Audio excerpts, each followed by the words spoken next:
Look, I would rather disappoint you with the truth than comfort you with a lie, so here's a painful one. There are 7 flooring choices that actually make your home harder to live in, and most people don't even find out until they're walking around making sad faces on their expensive mistakes. Recently, we've been digging deep into what drives people crazy about what their home looks like and feels like, and flooring hit way harder than we expected. So we're going to dive in because the number one regret on this list aged way faster than any trend in recent memory, and fixing it means reflooring your entire house. Starting at number 7, let's talk about high gloss hardwood. Now, don't get me wrong, that mirror finish looks absolutely stunning in a showroom under perfect lighting with nobody walking on it. But the second you install it in a real home with actual sunlight and actual humans and pets, that glossy finish becomes a magnifying glass for every perfection, every footprint, every dust bunny, every scratch from a chair leg, every crumb that hit the floor even an hour ago. But here's where a lot of people get confused. They think that high gloss protects your floor better than matte, but it doesn't. Polyurethane is polyurethane, so whether it's gloss or matte,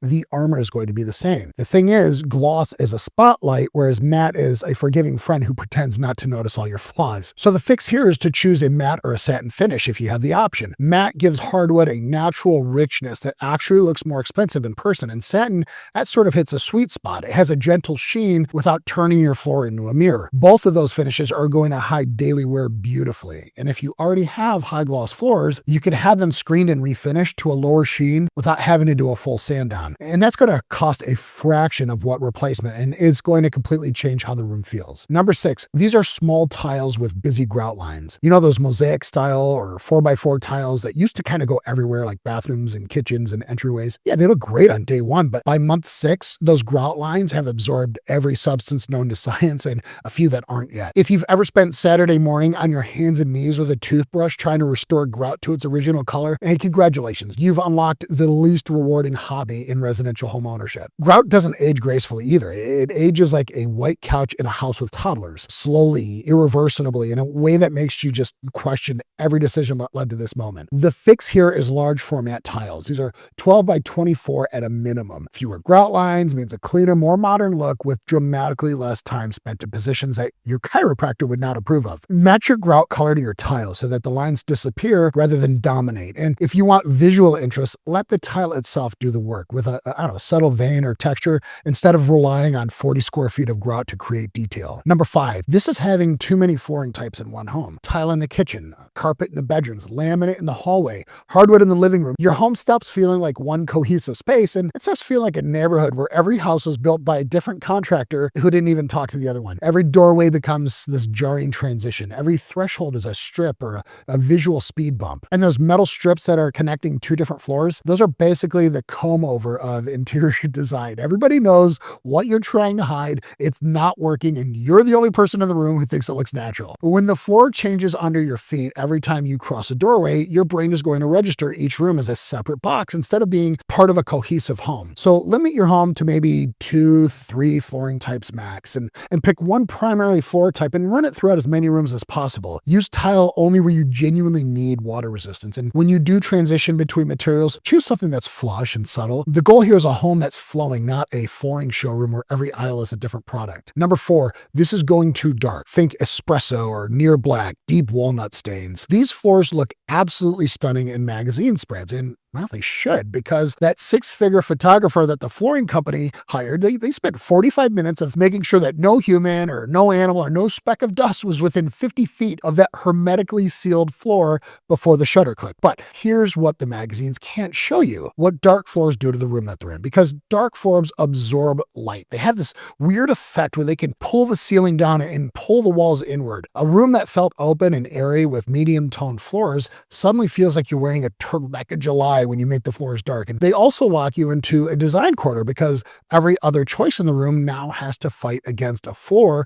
that's dragging the whole space into shadow. So now, for those of you paying attention, you might notice that another complaint about dark floors is something that they have in common with glossy floors. And that's because both reveal every single speck of dust or every imperfection, but they do it in different ways. You see, glossy floors do this by reflecting light. Dark floors do this by creating contrast. So it's the same end result using different physics. And if you're one of the unfortunate few who managed to pick both a dark and glossy floor, well, you get to enjoy double the regret. But I will spare you the cleaning speech since you got it number 7. The fix here, Go for medium tones, natural oak, warm walnut, honey-tone finishes. These hide daily wear, they play well with any furniture that you already own, and they actually make your rooms feel larger instead of smaller. So you get warmth and depth without repainting every wall in the house to compensate for a floor that just refuses to cooperate. Number 3, this is replacing real hardwood with anything else. And this is one that makes people in the comment sections like maniacally angry. We're talking reply in all caps angry. If you have original hardwood floors, even if they're scratched, even if they're hidden under carpet, if they're stained a color that was trendy during a presidency you'd rather not even remember, ripping them out is almost always the wrong call. Hardwood can be sanded and refinished and the color can be changed. Scratches can be buffed out and the wood underneath is often gorgeous once you just strip away the decades of wear and questionable choices from somebody else's bold phase. Refinishing runs roughly $3 to $5 per square foot last I checked, and replacing with new hardwood is going to run you more like $8 or $15. So if you just can get it refinished, that's a bargain right there. Replacing with quality LVP is going to run you maybe $4 to $8. So in every scenario, refinishing the floor you already have is going to cost less. And on the best part of all this, it preserves a material that has outlasted every flooring trend since the invention of flooring trends. One of the most common comments we found was some version of just refinish, don't replace. People talk about seeing renovation videos where they're ripping out real hardwood and they react to it like they witnessed a wildlife crime. If you have hardwood under your carpet right now, pull up a corner in a closet and take a look. What's hiding underneath might actually be the best flooring in your entire house. Number 2, cheap, thin, luxury vinyl plank. Now, LVP is everywhere right now, and the quality versions genuinely deliver on their promise. They're amazing. They're durable and waterproof and realistic enough to fool most people. But the cheap stuff, the thin vinyl plank, this is like the stuff that's under 4 millimeters thick with a bargain bin wear layer. This is the flooring equivalent of a Halloween costume because it looks like the thing it's pretending to be from about 10 feet away, and then the illusion sort of falls apart the second you get closer, you touch it. It flexes underfoot because there's no rigid core, which means every imperfection in your subfloor is going to telegraph right through. You can feel the bumps and the dips and the ridges under your feet. And then you have that printed wood grain, which doesn't even align with the surface texture. So it looks fake from across the room. And then the click lock edges, they can be so thin that they crack during installation or separate over time, leaving these ugly gaps that just collect dirt and moisture like tiny gutters running through your living room. When people say they hate LVP, which is luxury vinyl plank if you don't know, they almost always mean this version. So the fix here isn't to just avoid LVP altogether, it's to spend the extra $1 or $2 per square foot and get a rigid core plank, SPC or WPC, with at least a 20 mil wear layer. The difference in how it feels and looks is night and day. If you're going to invest in new floors, the gap between cheap LVP that's going to embarrass you in a couple of years versus quality LVP that performs for 10 or 20 years is roughly the price of a cup of coffee per square foot. I wouldn't risk it. In other words, I wouldn't choose a floor that makes other people assume that you cut corners on everything else in the house. And now we're down to number 1. This is the flooring choice that aged faster than any other trend in recent memory, and the one that every commenter, every designer, and every real estate professional we found has turned against with the enthusiasm of somebody who just discovered that their ex is dating their neighbor. Gray flooring. The gray washed, gray stained, gray laminate floor that swept through every home and every flip and every renovation for the last decade.